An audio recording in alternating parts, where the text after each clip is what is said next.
All right, main event. Black Panther 2, Wakanda Forever. All right, here's how we can do this. Let's do non-spoiler first. You want to do non-spoiler first? I don't know. Are we just on full spoilers, or are we just saying fuck it? I say we go full throttle. All right. I mean, people seeing it, they got a chance to see it. Yeah, they have a chance to see it. By the time we'll put the spoiler warning. I'll put spoiler warning in it. Yeah. But spoiler warning. Let's start. Let's start with Shuri. I thought they did a good job of adapting her comic art. Mm-hmm. Like Shuri, I think Shuri did a good job throughout the movie, carrying the movie. Mm-hmm. She did a lot of heavy lifting, along with Angela Bassett, Queen Ramonda. Yeah, Ramonda really was. She needed an Oscar for that. Yeah, she did heavy lifting, but she also told him, "Yo, get me up out of here. Get me about this franchise." She did her job. I did not like the inclusion of Riri Williams. Like, I don't think it was necessary. I thought the suit looked good and she was fine for her role in the movie, but like, it felt really unnecessary. I was like, why are we doing Riri Williams in this? She's got her own show. We could have just done her origin in her own show. Why are we doing this in the Black Panther movie? Basically juicing this runtime to something that's like, I'm getting tired, nigga. This movie long as shit.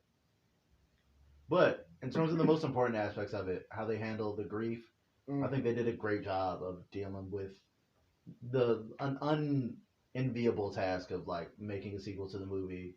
Not only did the main actor, the lead of your movie, die in between the movies, but you're not recasting, and no one knew about his sickness. Like, you didn't expect him to die. Right. You wrote a script with him in it, right, expecting him to be in it. Mm-hmm. And you were just like, yeah, Black Panther 2, baby, it's done. And then you hear not only the tragedy and the devastation of, like, your friend is dead, but also the script you wrote is you're going to have to toss that out, player. And, they did what they had to do with what they had. I mean, they still made a good product.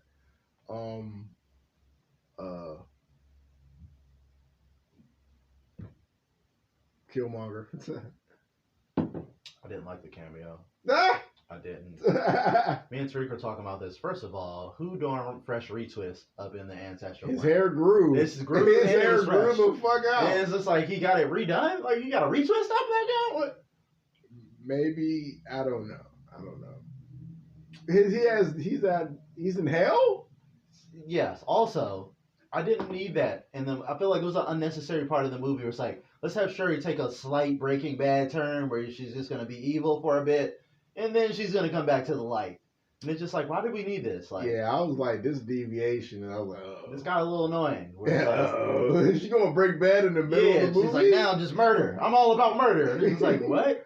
It's tricky having a character arc in the middle of a movie, like. It just seemed like a hard turn, and then she ended up. Yeah, I didn't love that. I didn't love. It felt forced. It's like, we got to get this Killmonger cameo, and we can't. Obviously, we have to do the thing where she takes a heart shape for her, but we can't. Obviously, we can't. We're not gonna fucking General Tarkin T'Challa and CGI fucking remake him, or Princess Leia this man. Let's not do that. I could have seen him do it. I was like, disrespectful. So it's like. So I figured that's why they forced it in there. It's like, it has to be Killmonger. It makes some sense because he was the last Black Panther. They are technically family too, so she would see him in the ancestral realm. That's why he's like, what's up? What are they, cousins or something? Yeah, I don't know. But yeah, they're family, so it's like, yeah. I love Killmonger the character, but it's like, I just didn't love the cameo. I feel like that and the Riri Williams stuff could have been taken out. I was like, you could have just made it a regular ass scientist or somebody different. It didn't need to be Riri. I guess it explains why she could make an Ironheart suit that advanced, because she like made it in Wakanda. Yeah.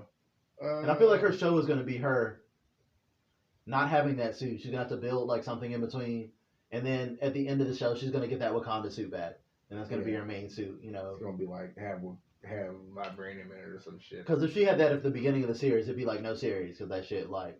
Yeah. That's super advanced, probably more advanced than anything Tony can make, because you got the vibranium and all that shit.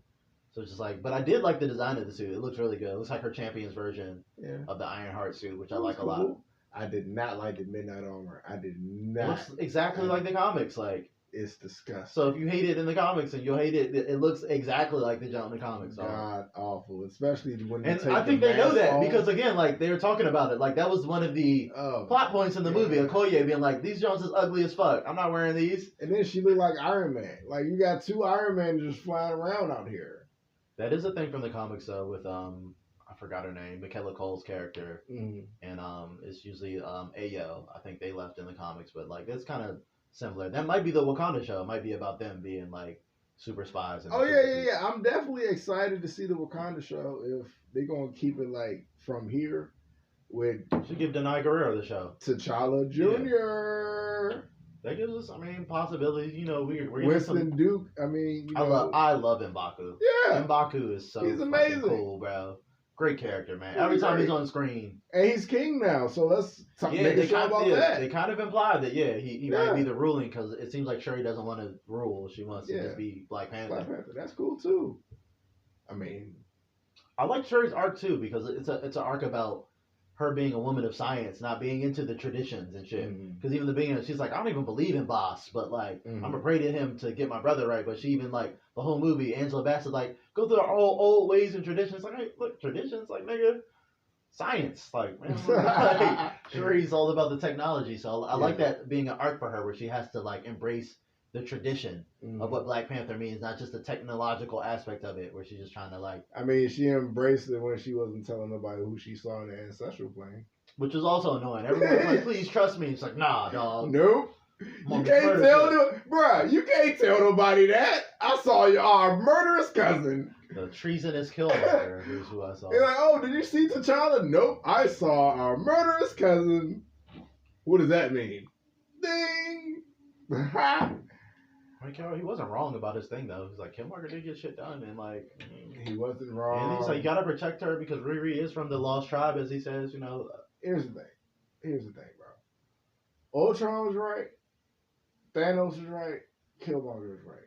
But they all wanted to kill people, so it levels out. You're right, but you're wrong. Yeah, it's like, I mean, right plan. Your execution is insane though. That's always a drawback with villains. You know what I'm saying? You might have the right idea, but speaking of villains, I really like what they did with Namor. I like what they did a lot. Yeah, because Namor's like all the people not comics accurate. Namor's fucking lame as shit in the comics, bro. He's fucking angry, edgy Aquaman. Like I like this is much more interesting. Winged ankles. You know what I'm saying? They made him scary, legitimately. Like he's very, very strong in the MCU. Very strong. And I did like, I mean, although the mechanics might not make sense on his winged feet, but I did like the way he could pivot, course correction and everything. That shit was amazing. It showed how fucking scary and powerful Namor is. Like if Aquaman could fly and was way angrier and way more willing to kill you. And had way more drip. Yeah, is way more willing to fucking murder you. And I think they really set up the because like when I heard of the movie premiere, in the comics it's T'Challa and Namor have a blood feud because he flooded Wakanda during Avenger vs. X-Men. But like, how are you gonna do that without T'Challa? But now we see why there could be a blood feud between the Black Panther and Namor now. Namor killed her fucking mom and drowned her ass and drowned Wakanda just like in the comics. He fucking flooded Wakanda. They did the shits. They did the big comic thing of like, are they gonna flood Wakanda? Yeah, that shit was. And kill the queen. And he did that shit. Hey, as a nigga who can't swim, a water bomb is fucking terrifying. Yeah, it's terrifying. I'm also the closest thing I have to a phobia is like drowning. So it's just like, yeah, that's I don't want no parts of that. Terrifying. And I want to point out it's a bad fucking idea to battle a race of underwater people with a fucking pod in the middle of the ocean. Yeah, I was like, y'all gonna take them on the ocean, bro? Y'all are gonna die. Like, they're aquatic people. You're gonna go out there on their field? You're crazy. Oh yeah, how you feel about the final fight? Boss fight. Didn't kill the villain though. We can't kill Namor. He's important. Kept the villain alive. He's an anti-hero. You gotta keep Namor around. He's too important to the MCU. He's his first mutant. He is. He said it out his mouth. He said, I am a mutant. I am a mutant. He's a mutant. He is the first mutant. That's 2 mutants. But he is... canonically, just like in the comic books, Namor is the first mutant because he's been alive for so long. Oh yeah, So yeah. Namor, But we got 2 mutant reveals in the MCU so far. I love that they said it outright. Like Namor, he is a mutant. I pray we get Krakoa. Please do Krakoa in the MCU. Please, God, do Krakoa. That's all I care about. But like, I want to see some X-Men. I want to see some mutants. We're getting there. We're getting closer and closer. We're getting closer, man. Like Namor, no love, Namor. No, it was cool. It was cool. Like I said, seeing Tolakan and not making them just Atlantis. Because we already have Atlantis in DC. We have Aquaman. We have all that. This did a much better job of just giving them some culture. And it makes sense from a geopolitical standpoint where it's just like, yeah, we got vibranium too. And like, y'all revealing yourselves to the world threatens us now. Well, let me ask you about the politics behind that. Because that's kind of like a good point with the whole vibranium thing. Like, if Wakanda lets America get vibranium, they would be a superpower if nobody else had vibranium, right? Yeah, and that's why I love the political. This is my favorite part of the movie is the beginning where Queen Ramonda's making that speech at the UN, and she's just like, they're just like, you said you would share your resources, but you're not sharing vibranium. It's like, you think we can trust y'all niggas with vibranium? What would America do with vibranium? Like, nigga, you'd immediately make a new nuclear bomb or some shit. And like, it's just, nah, dog. So it's like, it's not because we're going back on our deal. It's like, we don't trust you with vibranium because like, guess what? You guys attacked our compound about an hour ago. Here are your fucking soldiers. Yeah. That we spared. Or we could have fucking marked all these niggas. Here, France. Yep. It's like, yeah, y'all niggas came and tried to hit us up. Why did it have to be France? The French colonizers, man. The fucking French, bro. Fucking colonizers, man. That's trying to get the message. So I fuck with this movie, man, because this movie still politically it's saying some big things. It's showing some like powerful Afrofuturism. You know what I'm saying? Like, so how do you feel about the treaty that they had to sign betwixt Wakanda and Talokan? Because they both have vibranium for some reason. Yeah, what is the treaty? What the agreement they made at the end of the movie is just like, we'll have your back if you once the humans turn on us, basically. Yeah, he was like, look, we'll keep your secret, basically. Because they still don't want nobody to know they have Yeah, no one knows about Talokan, right? Yeah, like, Shuri's going to keep the secret. And, like, Shuri just made the right decision. She's like, she made the reasonable decision at the end where it's just like, M'Baku laid it out perfectly. I love M'Baku, where he's just like, we could kill him, but, like, he's a god. Yeah, like, he's not just a leader. They revere him as a deity. Will be it's a forever. Yeah, it's going to cause a forever war. Yeah. Like, if you want us to be at war with another very powerful, vibranium-rich, super strong fish people forever, sure. No. Or we could just cut a deal with this nigga. Yeah. And be done with it. Like, especially once they dry that man out. Great plan, too. Like, again, like them using their brain to figure out, like, he's only Superman / Thor when he's around water. Every time he does some dope shit, he jumps back in the water. Maybe he needs the water. Like, let's dry him out and see how weak he is. Like, again, I like Shuri because she is the inventor. She's the science person to use science more so than Black Panther heart-shaped bird powers to win the situation. Those powers come with hands, by the way. No, I like the scene on the side of the boat too, where she's like fighting and swinging like dope shit. Dope shit, yeah. Yeah, and like I'm cool, and like Lupita great in the movie as well. Love that. Do you think it's kind of? I don't want to be that guy, but do you think it was kind of ass pully how she kind of like ran up on them and stole everybody back?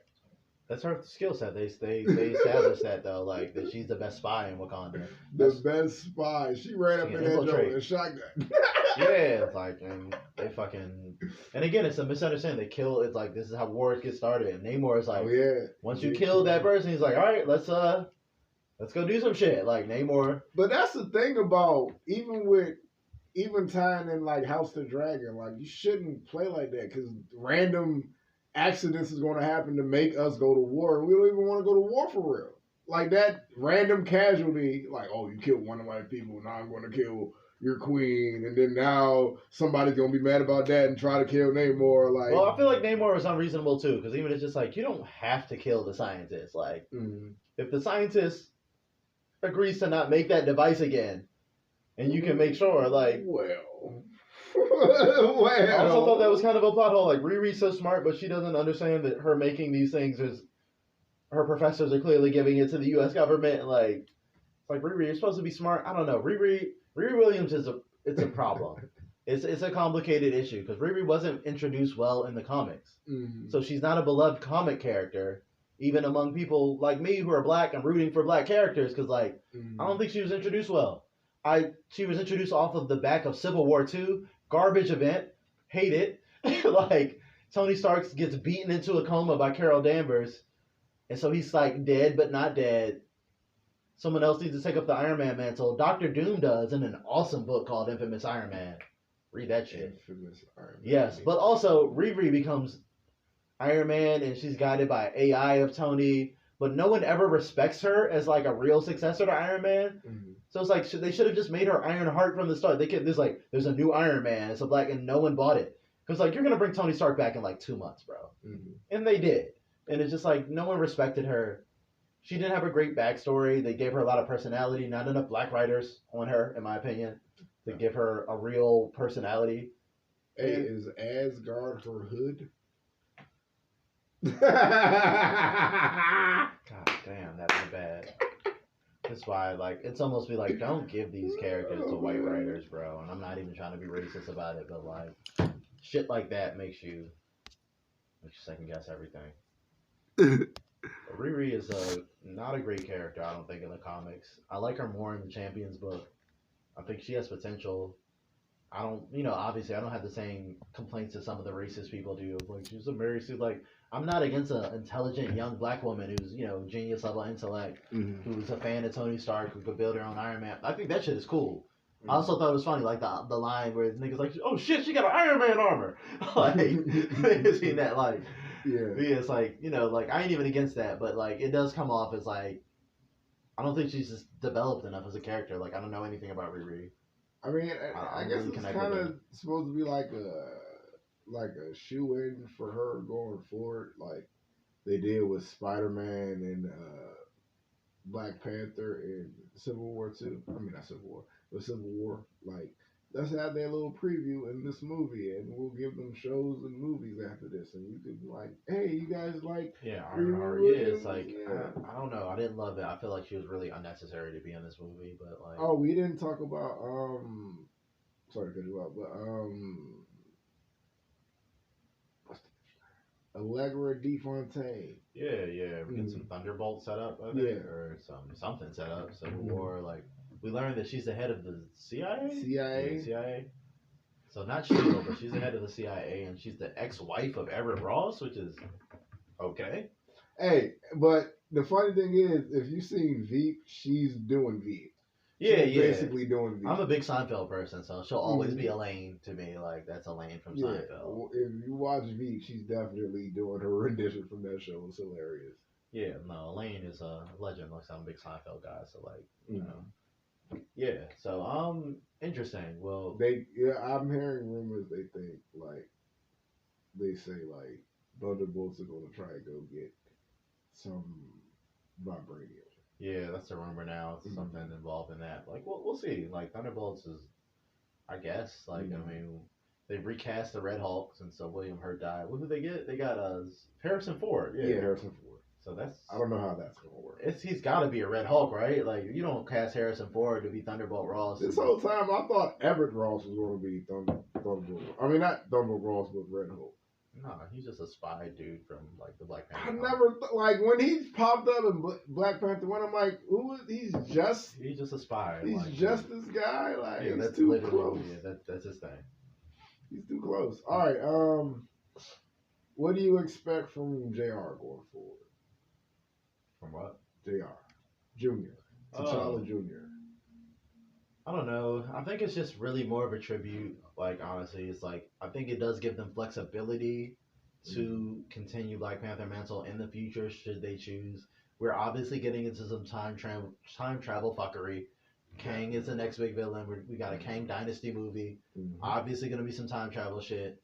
So we might be able to, flash forward or move forward in time and get like a T'Challa Jr. being the new T'Challa. Walk through a portal grown. Hey, everybody. Yeah, like something like that. And then we get another Black Panther, and then it gives us a way to recast in a respectful way that honors his legacy. Like, this is his son, but, shit like that. I think that was the main reason, honestly. From a corporate standpoint, I think that's what it was, to introduce, like, a possible... or even if you wait a decade before you recast. Maybe Shuri gets a movie or two, and then you do some shit like that, and then you want Black Panther marry Storm. Yeah, and then he'll be young. Maybe by the time that kid's like 17 or something, you recast, or 16, and then he could be a young Black Panther and be T'Challa, and you start over. That's your way to recast respectfully down the line, but keep the movie franchise going. Give Shuri a movie or two. Yeah, give her a trilogy, and then after that you can just recast.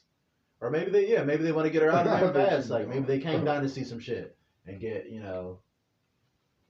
anything's possible with Kang the Conqueror. We're into time travel fuckery. Yeah, so the next Marvel movie is Quantumania. Yeah, we'll see more about Kang. So we gotta rate it. Black Panther: Wakanda Forever. I will give it.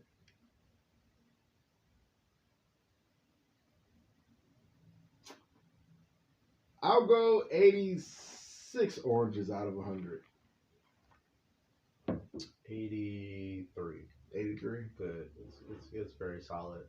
I have some nitpicks like that. I feel like the runtime should have got cut down a little bit, but really love the fucking tribute to Chadwick. That opening Marvel jump had me a little misty eyed. I'm not gonna just the silence, how they respectfully that when the fucking casket goes up right and they're all fucking and just like you feel it. It's just something about it. And the silence, like the moment of silence over the Marvel title card, and just showing all the greatest moments of Chadwick in the MCU, and just like even though he seems like he wasn't there that long, it's like he did have some fucking moments, like he really impacted people so much. Like, and I'm really not a person who really gives a shit about celebrity deaths or like, cause I don't know these niggas and like I don't feel usually connected, but like I felt that. I felt just how much he impacted. Like Black Panther is such a special movie because it's such a cultural phenomenon movie. Like, I really felt that. Like, it's just like everyone felt extra connected to this guy. Yeah, especially when we all found out what he was going through. Yeah, the circumstances and shit. Dealing with all these movies and